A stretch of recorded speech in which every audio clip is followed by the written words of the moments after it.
100 years ago, lobster did not mean luxury. It meant poverty. It meant desperation. It meant the food you ate when there was nothing better on the table. Today, 2 lobster tails can look like a fancy dinner. Put them on a clean white plate, add melted butter, pour a glass of wine, and suddenly it feels expensive before anyone even takes a bite. But for a long time, people along the Atlantic coast saw lobster very differently. In early New England, lobster was everywhere. After storms, it could wash up along the shore in huge piles.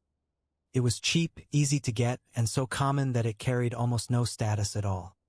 People associated it with servants, prisoners, poor families, animal feed, and even fertilizer. There is an old story that workers and prisoners became so tired of lobster that they protested being fed it too often. Historians debate the exact details of that legend, but the reputation behind it is clear. Lobster was not a symbol of wealth. It was a sign that you had no better options. So how did this unwanted sea creature become a luxury seafood icon? The answer was not that lobster changed. The market changed. In the late 19th century, America's railroad network was expanding fast. Trains were carrying travelers across long distances, and dining cars needed food that could impress passengers without costing the railroad companies too much money. The companies wanted something cheap to buy, easy to prepare, and impressive enough to sell. Then they looked at lobster. Along the coast, it was common and inexpensive. But to wealthy travelers from inland cities, lobster felt mysterious. Many of them had never seen the ocean up close. They had no idea that this same creature had once been treated as poor people's food. So the railroads changed the frame.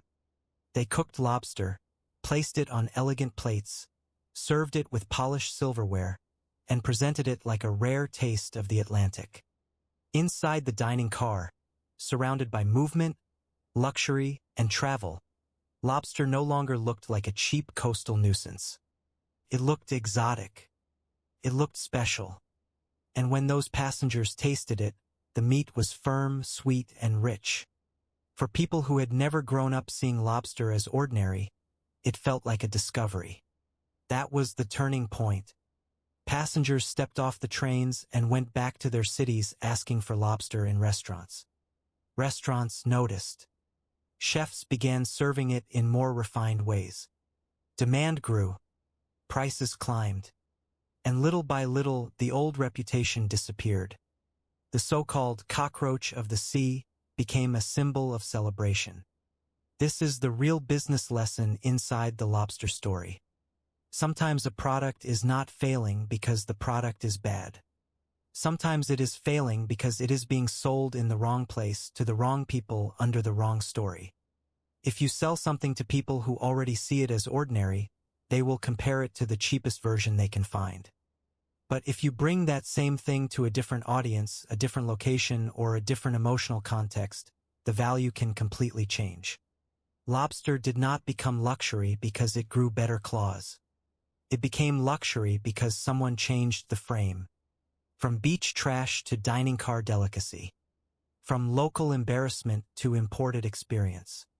From cheap survival food to a meal people order when they want to feel successful. That is why the smallest things can sometimes create the biggest margins. Value is not only inside the product. Value is also inside the story people believe about it. So the next time something looks too common, too cheap, or too ordinary, maybe the real question is not, why won't people buy this? Maybe the real question is, who would see this differently? Because sometimes the difference between trash and luxury is not the thing itself. It is the room you put it in.